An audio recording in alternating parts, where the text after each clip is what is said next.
Bom dia, meus irmãos queridos, que a graça do Senhor Jesus Cristo, o amor do nosso Deus e a comunhão do Espírito Santo de Deus esteja com você nesta manhã, esteja comigo, esteja com todos nós. Nós estamos agora na nossa Sala da Esperança, hoje é quarta-feira, manhã de quarta-feira. É muito gostoso, né? Muito bom a gente amanhecer o dia e podermos começar o nosso dia buscando o reino de Cristo Jesus, estudando a palavra de Deus, ouvindo a voz do Espírito Santo, o Espírito Santo falando ao nosso coração. Hoje nós temos uma mensagem grandiosa, uma mensagem muito importante, uma mensagem muito espiritual, uma mensagem que é, queridos, adequada para nós que estamos vivendo nos últimos momentos, nos últimos dias, no tempo do fim, na verdade. Então, esta é uma mensagem muito importante para nós, tá? Seja você muito bem-vindo, muito bem-vinda na Sala da Esperança.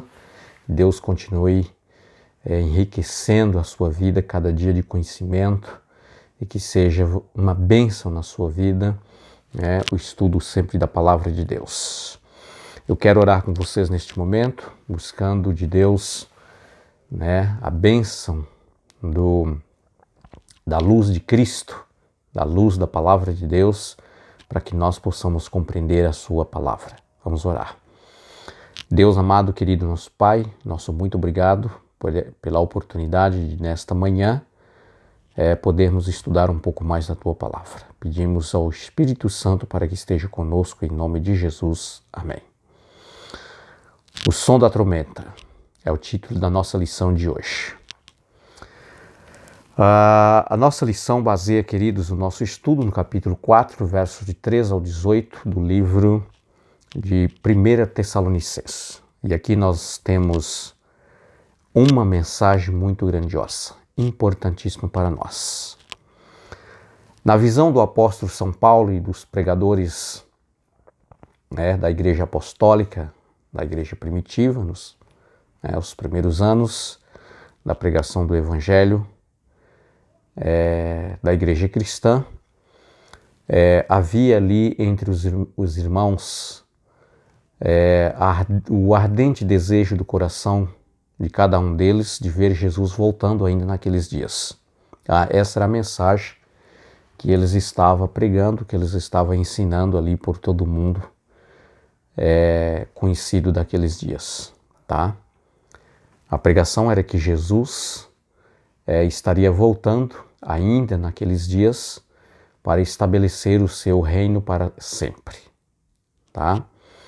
E havia um grande esforço dos irmãos que conhecia Deus em anunciar o quanto antes o Evangelho, porque sabia que o Evangelho teria que ser levado em todo o mundo, em testemunha a todas as nações. Foi essa a ordem que Jesus havia dado: ide por todo o mundo, pregai o Evangelho a todas as nações, tribos, línguas e povos, e então virá o fim. Então ele sabia e estava aguardando, e esforçando para que tudo culminasse ou terminasse ali ainda na sua geração. Tá? Os irmãos cuidavam muito bem também da saúde deles, evitando que a morte pudesse chegar ali de forma prematura ou antes do momento, acreditando que Jesus voltaria muito breve ali naqueles dias, e certamente eles não passariam nem mesmo pelo processo da morte, porque Jesus estaria voltando logo ali na sua geração.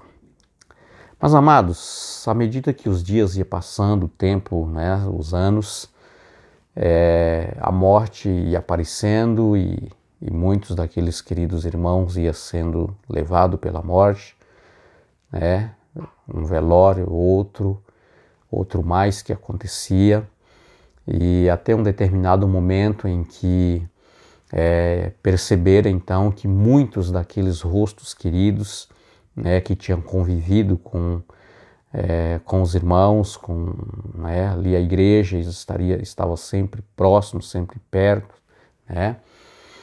Comia juntos, né? Almoçava juntos, e ali a Irmandade estava tão ansiosa para ver Jesus voltar que até mesmo vendia os seus bens para investir o dinheiro na pregação do Evangelho, com aquele desejo sincero no coração, né, de ir para o céu. Tá?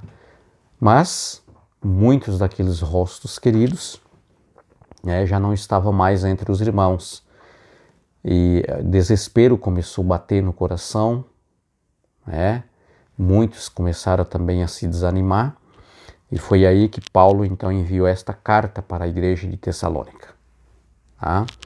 Para a igreja ali dos Tessalonicenses, que era um povo estudioso, um povo, né, que gostava de estar sempre buscando, conhecendo mais a palavra de Deus, né, e levando a mensagem, pregando para ver Jesus voltar o quanto antes.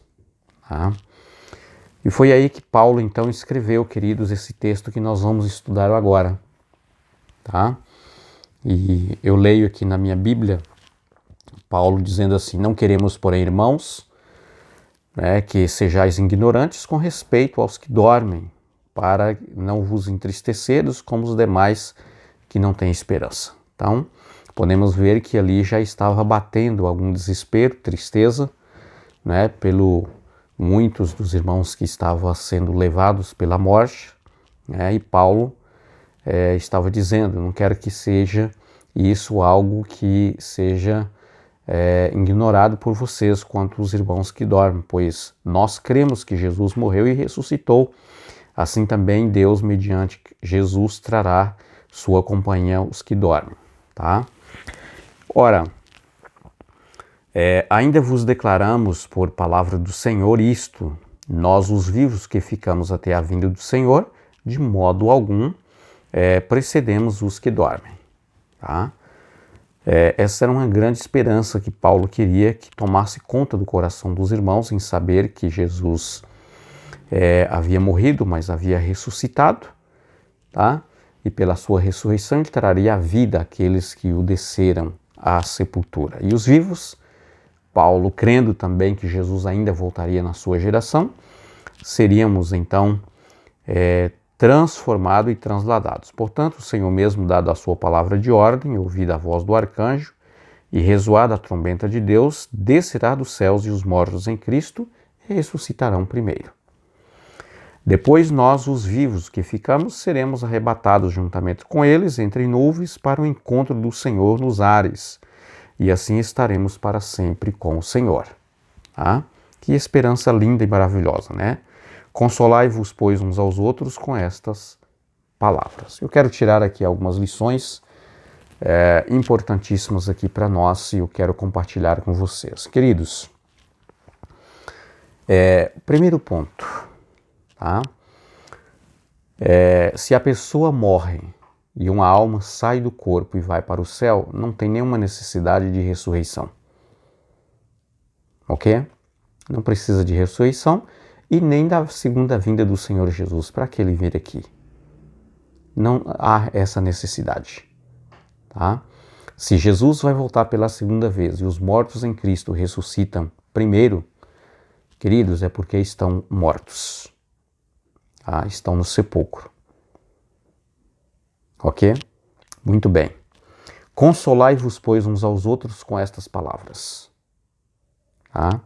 Para que consolar, querido, alguém que tem certeza que o seu ente querido que faleceu, a sua alma está no céu, usufruindo de toda a beleza, de toda a alegria e prazer que há no céu? Para que precisa de consolo alguém, né, que tem esta certeza que o seu ente querido está no céu? Você entende? Consolai-vos uns aos outros com estas palavras. Com estas palavras de esperança, de fé, de alegria, em saber que os nossos entes queridos, pela morte e ressurreição do Senhor Jesus, Ele trará também aqueles que foram, né, que estão dormindo no sepulcro. e não estão no céu. Ok? Muito bem. O outro ponto que eu quero compartilhar aqui com vocês, meus queridos, e quero que nós venhamos pelo Espírito de Deus a compreender, o verso 16, quando diz assim, ó, porquanto o Senhor mesmo dá da sua palavra de ordem, e ouvida a voz do arcanjo, e ressoada a trombeta de Deus, descerá dos céus, e os mortos em Cristo ressuscitarão primeiro. Amados,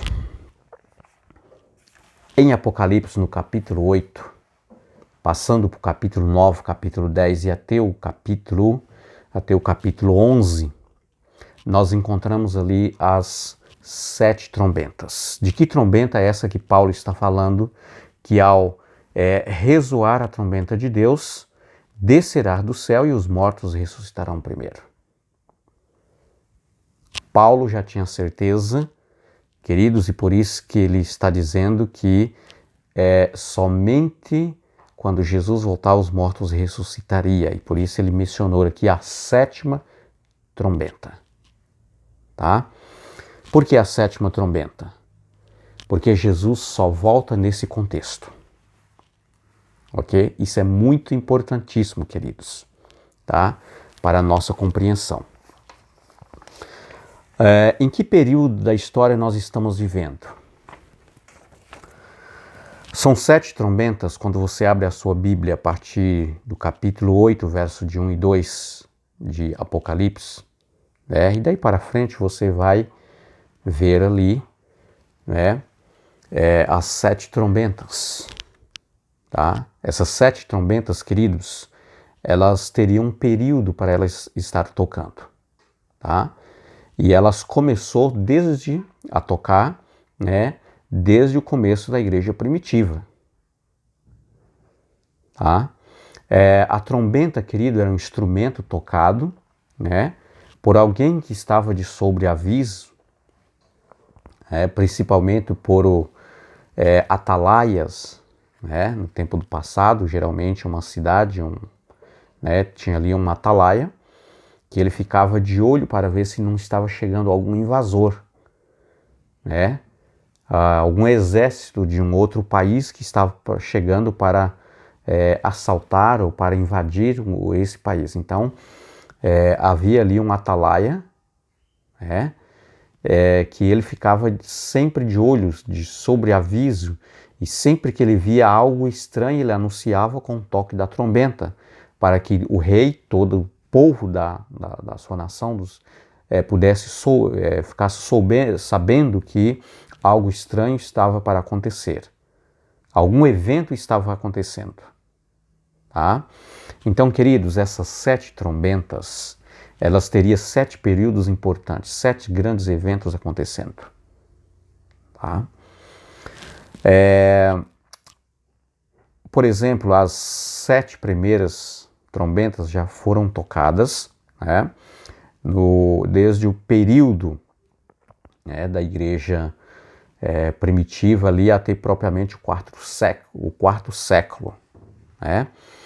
É um assunto bastante importante, queridos, mas precisamos entrar aí em história e tal, e então nós não temos um tempo assim disponível nesse momento. Nosso tempo é muito curto, mas por exemplo aqui as 3 primeiras,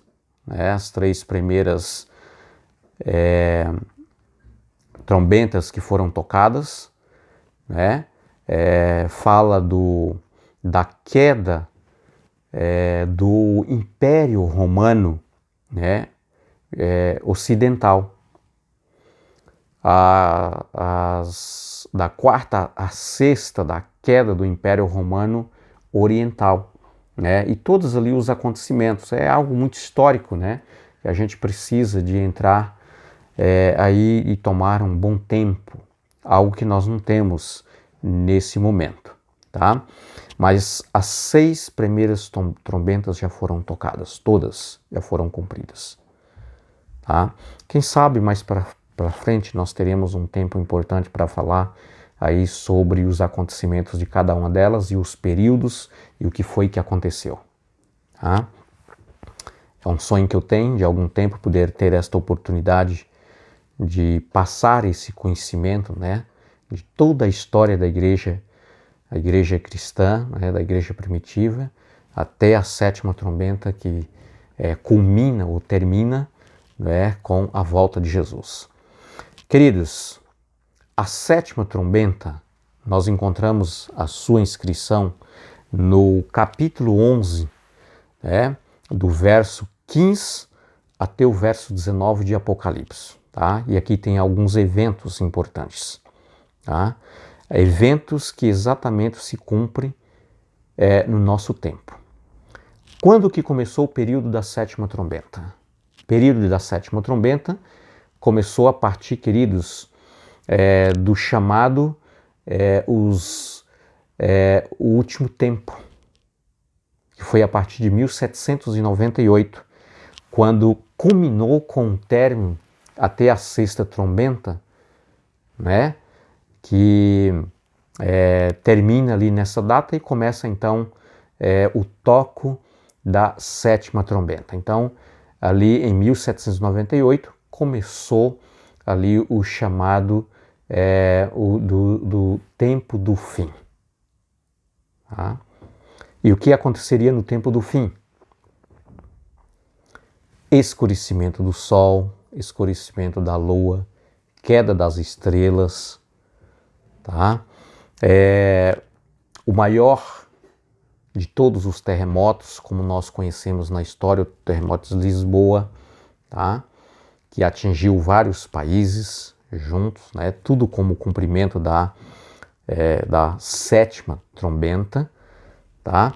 E também, queridos, eu queria mencionar aqui com vocês propriamente o verso 17, que diz assim, olha, na verdade, as nações se enfureceram, chegou, porém, a sua ira, e o tempo determinado para serem julgados os mortos, para se dar o galardão aos teus servos, os profetas, e aos santos, e aos que temem o teu nome, tanto os pequenos como os grandes, e para destruírem os que destroem a terra.